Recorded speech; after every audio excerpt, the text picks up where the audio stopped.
Welcome to Talkin Bengals, a Bengals site made by the fans for the fans. Check out Talkin Bengals on iTunes, Google Play, Buzzsprout, and follow Talkin Bengals on Facebook, Twitter, and YouTube at Talkin Bengals. Now, let's join the conversation. Hello and welcome this week to Talking Bengals. It should be a fun one. We promised you last week to give you the top 20 of the last 20 years, and we will deliver on that promise a little bit later in the show. But this week we're really going to be addressing what is the problem? What is holding the Bengals back? And to do that, I got to bring my co-host in. Nick, how you doing? Doing good, Casey. Kind of excited for this one. We got some actually, I pulled up some pretty good little facts. I'm pretty excited to share them. Well, this is kind of our last show of the quote-unquote off-season. I mean, training camp started today. It's going to be a lot of good stuff. We'll talk more about training camp next week, but I figured we'd just, wrap up the off-season with, a few topics that, to me personally, I've always been curious about. What's the problem with the Bengals? Is it the coaches? Is it the players? Is it the ownership? Is it a curse of some sort? So we're going to dive into that first, starting off here.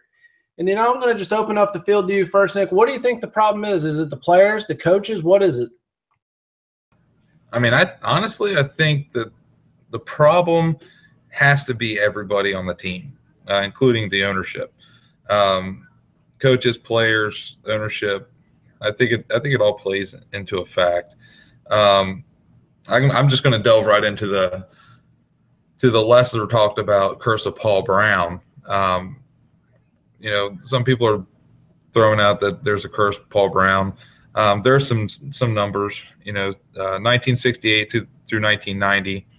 They had a 504 winning percentage with 5 of 7 playoff wins. 91 through 02 just so happened to be, wasn't it August of 91 when Paul Brown died?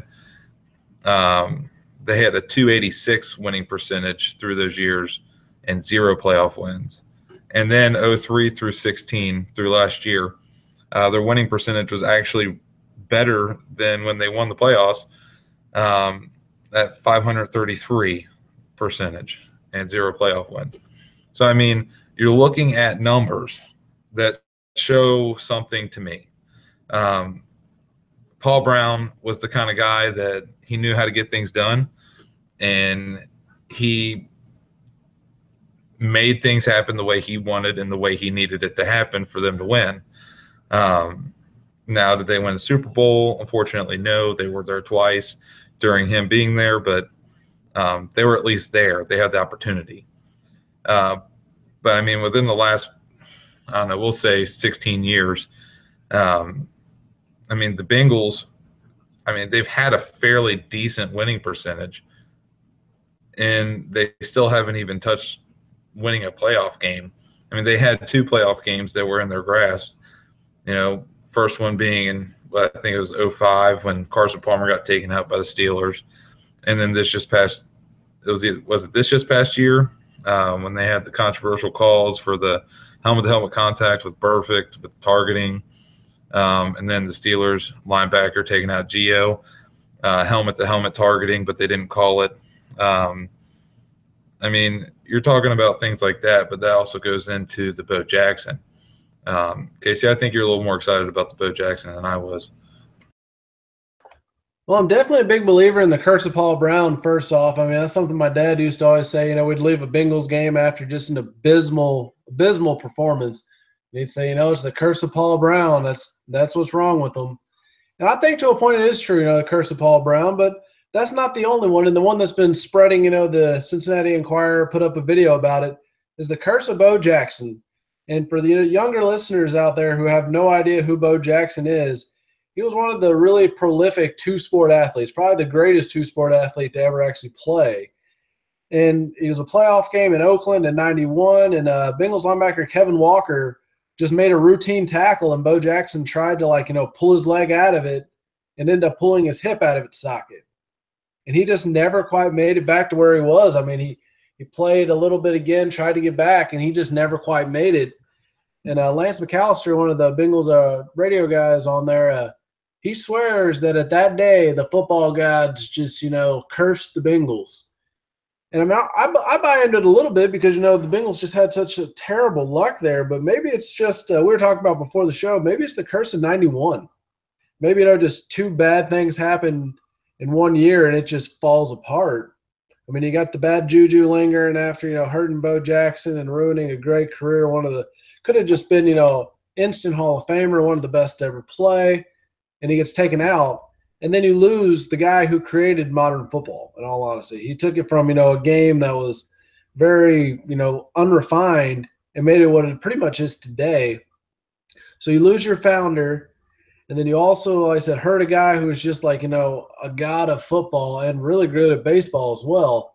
So maybe it's just two bad things. But I don't know. I listen to a lot of other, podcasts and read a lot of Bengals news.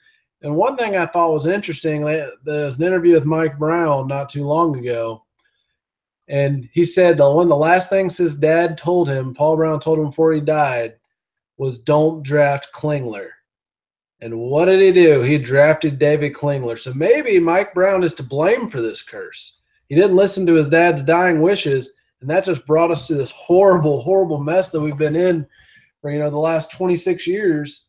And we just we can't do anything right, it doesn't seem like. And I don't know. I'm hoping there's an end in sight, but I'm not going to hold my breath on that too much. But one quick fact check for you, Nick. 4 home playoff games. 4. They have lost 4 home playoff games out of the last 7 attempts.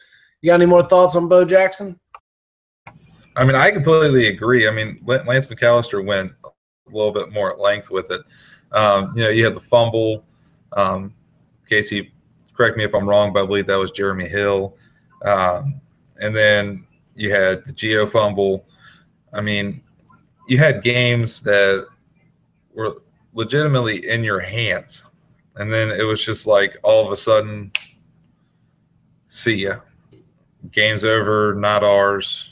We're not going to win it because it just seems like everything just took a turn for the worse. Murphy's Law just hit. I mean, you can blame ownership efforts and, the coaches and the players. And, I mean, you can blame anybody you want to, but sometimes there's just bad juju. Well, I mean, as far as the curses go, maybe it's just, some bad luck here, bad luck there.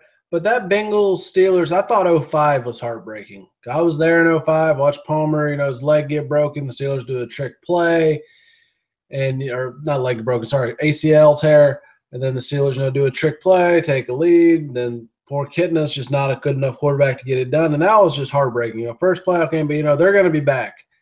But 2015 was like the straw that just broke the camel's back completely. How do you lose that game?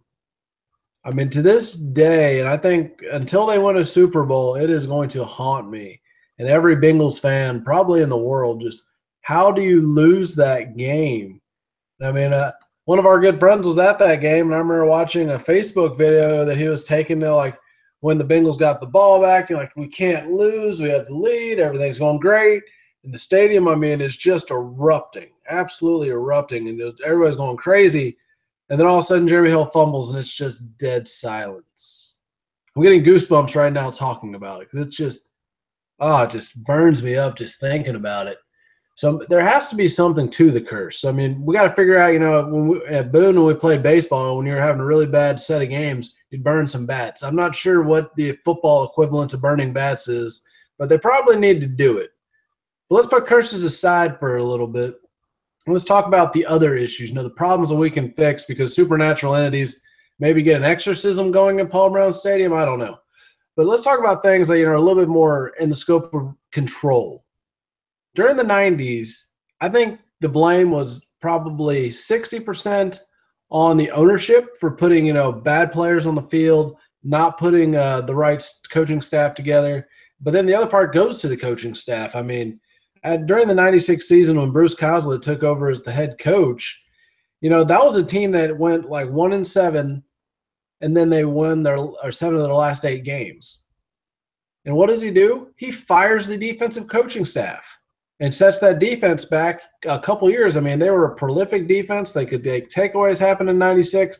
He fires the defense coordinator, brings in Dick LeBeau, who He's a Hall of Famer, but he did not do good things for the Bengals this time around. And when he took over as head coach, it got even worse. But I think the 90s was all about the ownership and the coaching staff just not doing good things, not making smart decisions. Nick, what do you think about the 90s? Oh, I agree with you. I mean, just not putting a good team on the field with the players. And then finally, when you do get the players on the field and then you get a coach to actually put them together and get them playing, and then you fire the guy, it doesn't make sense. Like you said with Dick LeBeau, I mean, he could go down as a Hall of Fame coach, whatever, but he didn't do crap for the Bengals. And quite honestly, my opinion for him is not a Hall of Famer, just in my personal opinion, which obviously doesn't matter when someone's getting voted into the Hall of Fame. But I mean, definitely with the 90s, it was the ownership and the coaches. You could put at least 5 to 10% on the players just because they were out there on the field doing it. But it looked like a lot in the 90s, they were just going through the motions. See, the 90s were just disappointing. One thing for Dick LeBeau, he was good for us in the 80s. When he was a Bengals coach in the 1980s, he did pretty good.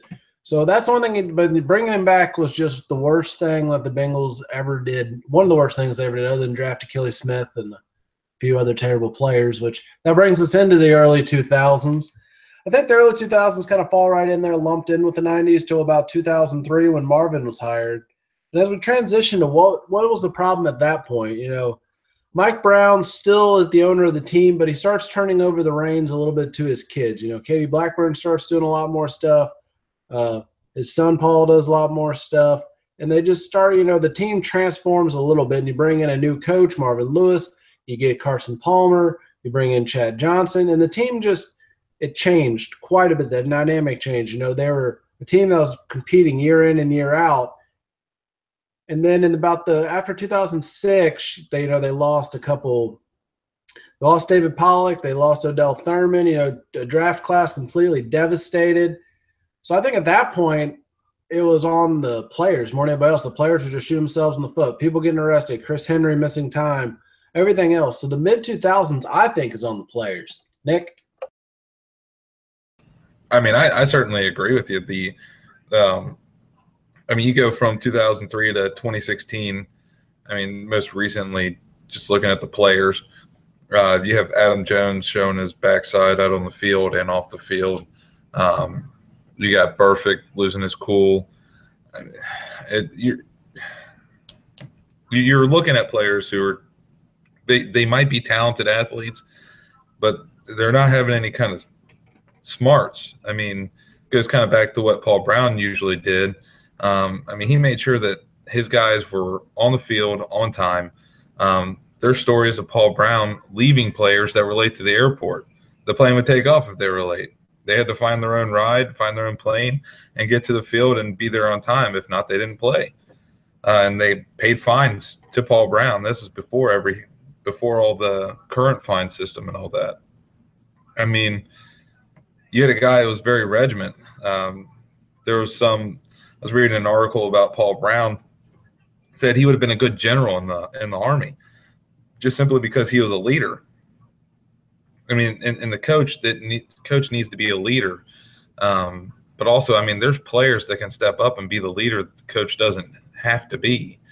I mean, I know on teams that I played for, we didn't have to have the coach be a leader. Matter of fact, I don't really believe that our coaches really were leaders. We just had guys that were willing to step up and take the spot, and they might not have been the best player on the field, but I mean, heck, they got everybody there on time. They made sure that, when discipline needed to be held or, dished out, discipline was dished out, even in college. You had leadership roles for us. And I mean, our players, I mean, we dished out punishment to the guys. I mean, we made guys that were late run. Now, granted, those leaders, ran with the guys that were getting punished. I mean, like I said, leadership. It's all about who can step into those shoes. When you're on a Paul Brown team, You knew he was going to take that. But right now, you got Mike Brown as the owner, and you got his kids trying to help out. And then you have Marvin Lewis, who obviously isn't the coach that's a leader at the same time.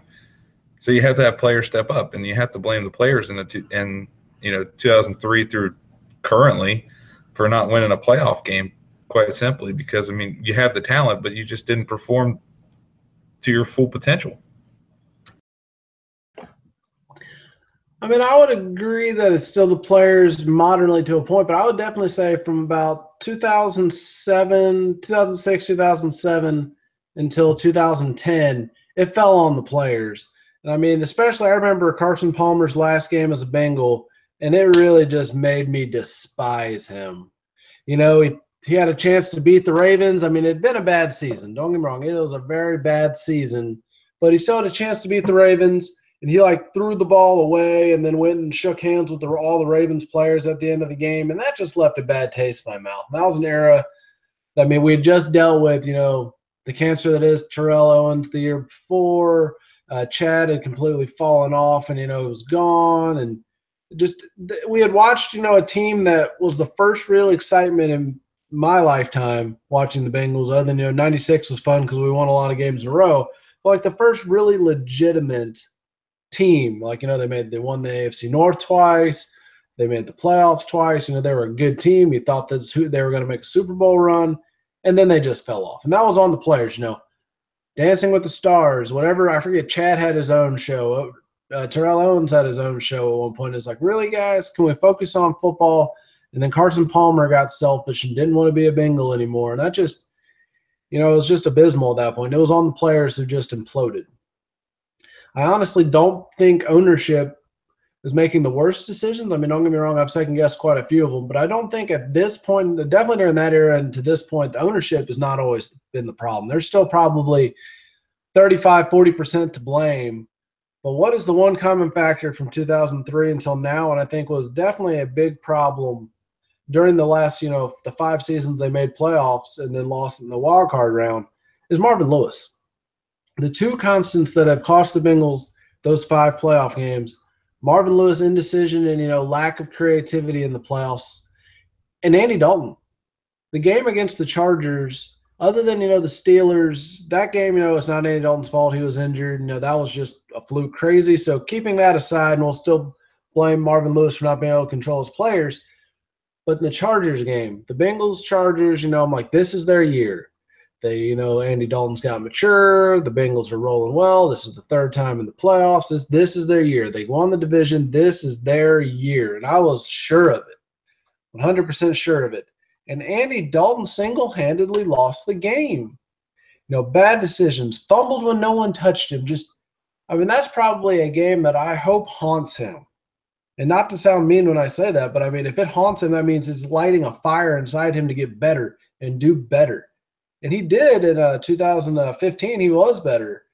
But, that Andy Dalton and Marvin Lewis from 2011 until now, those two, in my personal opinion, are responsible for the lack of Bengals playoff success, for not being able to get over the hump. Andy Dalton's been very solid in the regular season. Marvin Lewis has showed, he's willing to take risks and stuff in the regular season. But in the playoffs, Marvin Lewis gets very vanilla, and Andy Dalton chokes. Nick? I don't really want to go too much into agreeing with you, honestly. But, I'd just like to say I agree. Andy Dalton choking. But Marvin Lewis is the one key factor. 2003 to 2016, like I said, 533 winning percentage. And then you're over in the playoffs. And there's a constant from 2003 till present. There's a coach. He plays, or, he's there.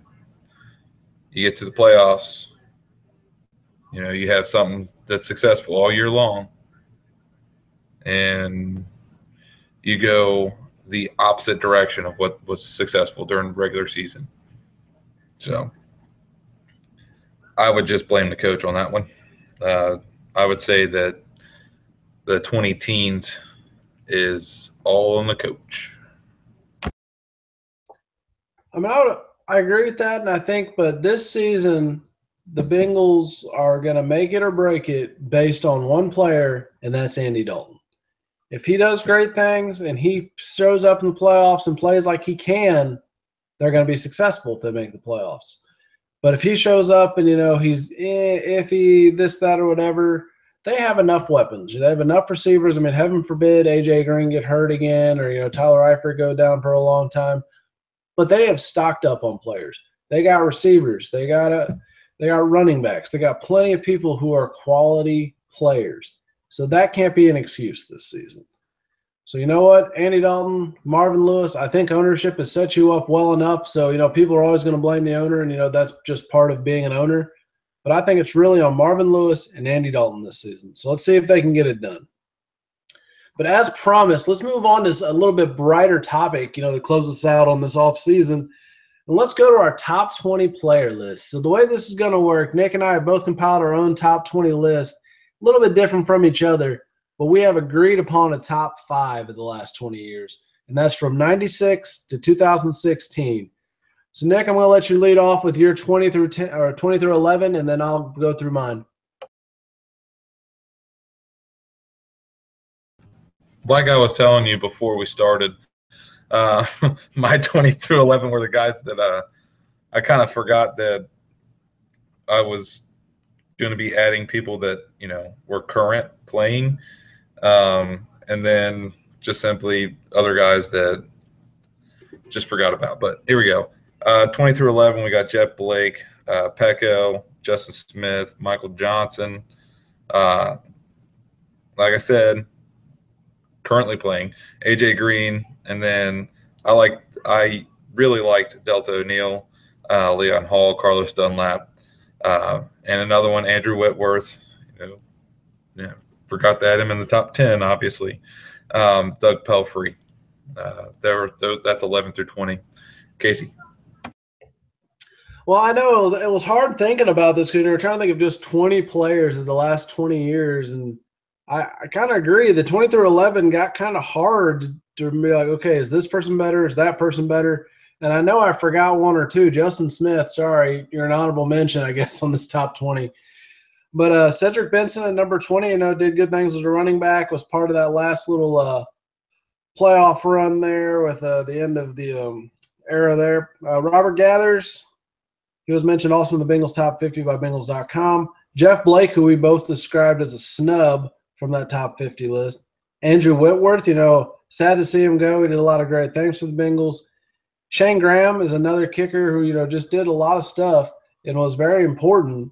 And, I think he's one of the most underrated kickers in Bengals history. It's just sad, he's somebody that people don't talk about as much as they should. I think Nugent gets more attention than Shane Graham. Number 15, I know you're going to have a rebuttal on this one. Absolutely. Adam Jones. I think, he has done enough stuff. He's made enough impact, been a good performer. Now, off the field antics, some of his on the field penalties, yeah, I get it. But as far as making an impact and helping the Bengals, at least make the playoffs, maybe help lose a playoff game, but make the playoffs, he has definitely been good at that. Number 14, Carson Palmer. We already know how I feel about Carson Palmer now, but I was a big Palmer fan when he was in Cincinnati before he left like a little baby.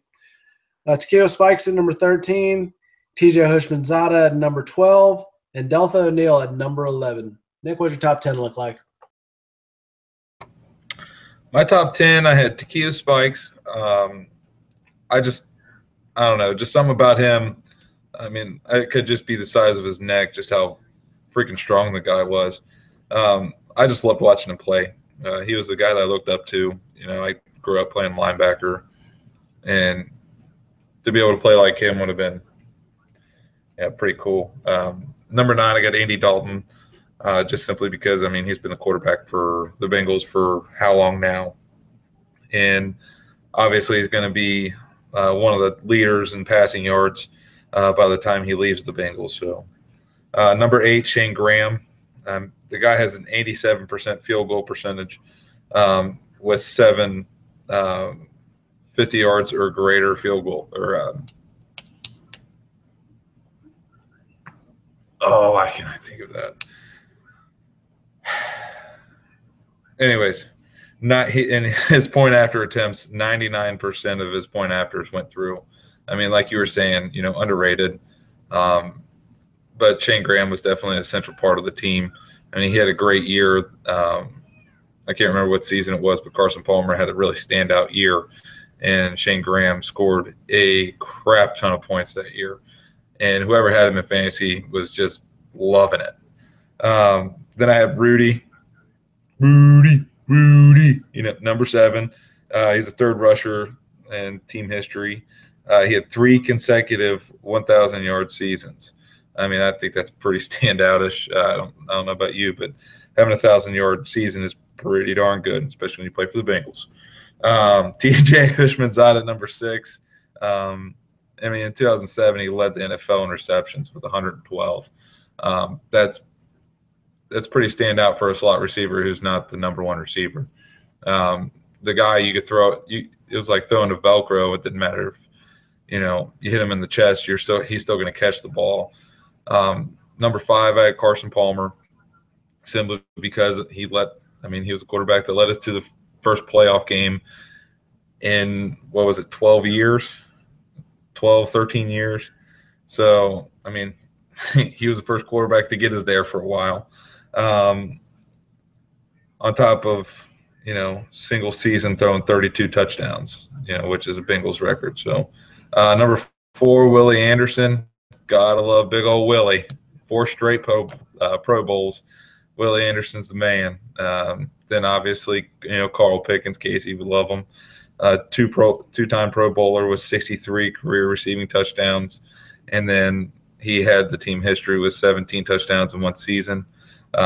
He actually had more career receiving touchdowns than the next guy I'm about to say until Chad Johnson caught him.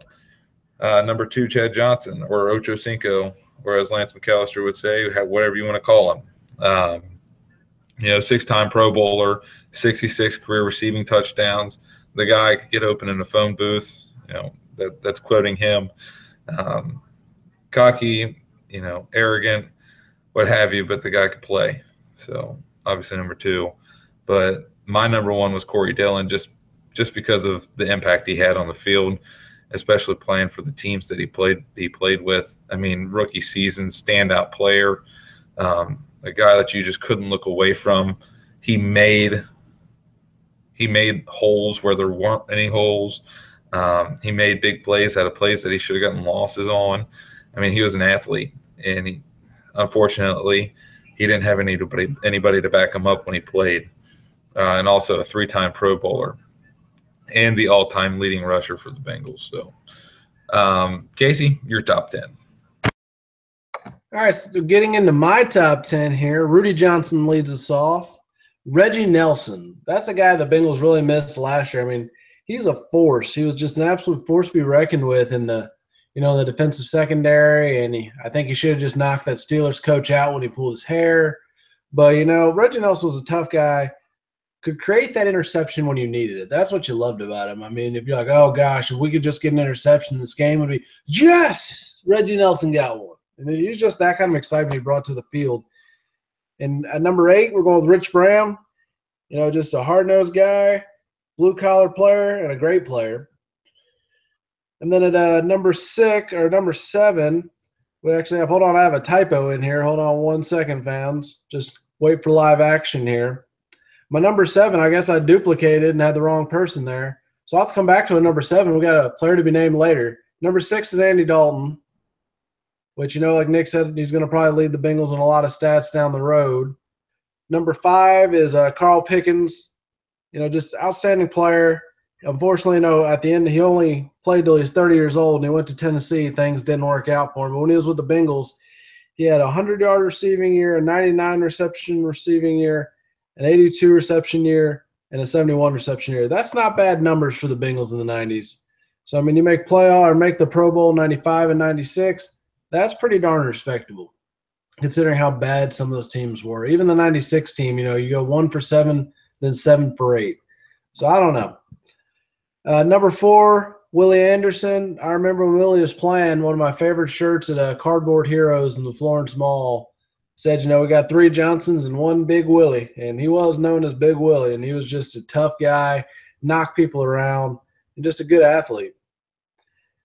Number 2 is Corey Dillon on my list. I think he's, the second best player in the last 20 years. He did great things, played tough, and he played during, in my opinion, the worst year, 2-14s, 3-13s. And he was the guy that, you could watch, and he was the only person really worth watching at that point.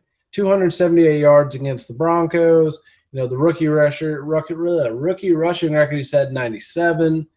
And he was just exciting to watch and a really great player to watch. And he was another guy that, like Carl Pickens, left in a bad state. But number 1, I think Bengals players just have to leave in a bad state because even number 1 did. But it's Chad Johnson. I mean, you're talking about a guy who just revolutionized the game as a receiver. He made it entertaining. You'd watch every week. People from all over the country would watch every week just to see what Chad was going to do next. Was he going to take the camera? Was he going to play golf with the pylon? Was he going to propose to the cheerleaders? And if he'd have just been a goofball, that'd be one thing. But his body control, his technique, the way he could make people miss, his acceleration down the field was just incredible. Just absolutely incredible. And since I forgot the number 7, but now I know what number 7 is, we're going to kind of go back in time because we can time travel on Talking Bengals and go with Geno Atkins. It was my number 7 pick. He's still playing. He had that injury setback, but he's a force to be reckoned with. And he's going to get even better, I believe, this year, and he's going to be back playing truly to form, terrorizing quarterbacks, taking out running backs, and Geno's going to have a great, great season. But with that being said, Nick, what was your biggest surprise of my 20? My biggest surprise of your 20 was putting Geno so far up. Yeah, he's good, but he's also young. He's got a lot to prove. I don't know. I would be too cautiously pessimistic about putting somebody up that high and so young in their career. Yeah, I think as far as your list goes, I thought putting Carson Palmer at number 5 was just insane. I mean, Carson Palmer, really, at number 5? That's just, I don't know. Palmer to me is just a crybaby, and I loved when he came back for the Raiders. His first few games were just miserable. He had like 5 interceptions, and just played terribly. And I ate that up, and I was worried there, and he was having so much success with the Cardinals that a couple seasons ago. Like, great. He's going to win a Super Bowl with the Cardinals. Outstanding. We're going to have to listen to everything. But they lost and choked, so that was good. Palmer holds true to not being able to perform well in the playoffs, so that's good news. But between your top 20, my top 20, we did come to a consensus. We finally figured out, who is the actual top 5 of the last 20 years. And we feel like it's pretty, fans, if you want to dispute it, you can dispute it. But we think this is the best 5 players from 1996 until 2016. Starting off at number 5, Carl Pickens, like we mentioned before, made Pro Bowls, led the AFC in receptions in 96 with 100, and he definitely deserves to be at number 5. Number 4, Willie Anderson, Big Willie. We both had him originally on our list at number 4, so how could we doubt that? It was obvious. Number 3, we had some discussion on this one, and Nick decided, even though I ranked him lower, he definitely deserved to be here, and that's A.J. Green. A.J. Green, number 3, in his career so far, he's just been an amazing player. And I mean, if he can continue to play like he has played, he is a shoo-in for the Hall of Fame. Good Lord willing, he can just keep on keeping on. Number 2, I wasn't happy with it. We actually had to, pick a number on this one. But Chad Johnson's number 2. And Nick, since it's your number 1, I'll let you go into even more detail about him. Gotta love Corey Dillon. I mean, Casey, you can't just not put Corey Dillon at number 1. I mean, Chad Johnson, he had help. You had Hushmanzada, and other slot receivers. You had 3 and 4 receivers and guys come off the bench that would, give other receivers, time. But I mean, Corey Dillon, he was playing in a time that, he just didn't have backup. He had to play, and he had to take the rushes. And he had to make holes. He had to make people miss. He had to run people over. I mean, he could do it. I mean, he's not Bo Jackson by any means, but Corey Dillon, man, he was a force to be reckoned with, especially when he was with the Bengals. And then he showed how much of a force he could be reckoned with when he played for the Patriots and won the Super Bowl. So, I mean, you can't. I don't know how anybody could say that he's not number one in the last 20 years. You know, I mean, because you got to, you know, you got to factor in Anthony Munoz, no matter what, if you're going past 20 years. So. Well, you know, that's going to round it out for us tonight. But, Nick, we're in the final thoughts, so I'll let you take it first. I cannot wait to see what's going to happen in the preseason, just to see where everybody's falling in the line. You know, you can do all these preseason workouts with the summer camps and, you know, coming up in the training camp. Oh, but preseason football, playing against another team, man, it shows a whole lot. It will show an entirely different perspective of the NFL, especially to these rookies that are going to be coming onto the field for the first time, for real, hitting these actual, you know, men, not just college-age guys. So, I mean, you're talking about grown men hitting them now that have been in the league for a while. And I don't know. It's either going to be a wake-up call or they're going to excel. So, cannot wait. Who day, who day, who day. Let's get this season started. Well, my final thoughts tonight, I'm kind of going to, you know, congratulate both of us on making it through an off season. I mean, you made fun of me when I first brought you this idea that, you know, we should do a Bengals podcast. And you're like, really? Only you would think to do a Bengals podcast the week after the season ends. And it was difficult at times. You know, we had to find the material. We had to work really hard to come up with some stuff, especially during those dog days before the draft. But, you know, I've really enjoyed it thus far, and I am so excited to get to real football, to have stuff to talk about, you know, actually, you know, not just predictions, not just thoughts, to really have things to talk about. You know, did we win? What can we improve on from the win? What did we learn from the loss? You know, what can we do? Actually be able to talk football from a game and not just have to find stuff. It's going to be great. I'm so excited. My cautious optimism, I'm throwing it to the wind. I am 100% on board that this team can be successful. This team can take it to the next level. They put the weapons in place. They've done what they needed to do. They've improved the defense. I think this offseason they have done more to improve their team than they have in any of the last 5 to 6 years. So let's see if they can put it all together on the field and stay healthy. So that's going to wrap it up for us this week. You can check us out on iTunes, Google Play, Buzzsprout. Follow us on Twitter, YouTube, and Facebook at Talking Bengals. Have a wonderful week, everybody. Hooday. Hooday.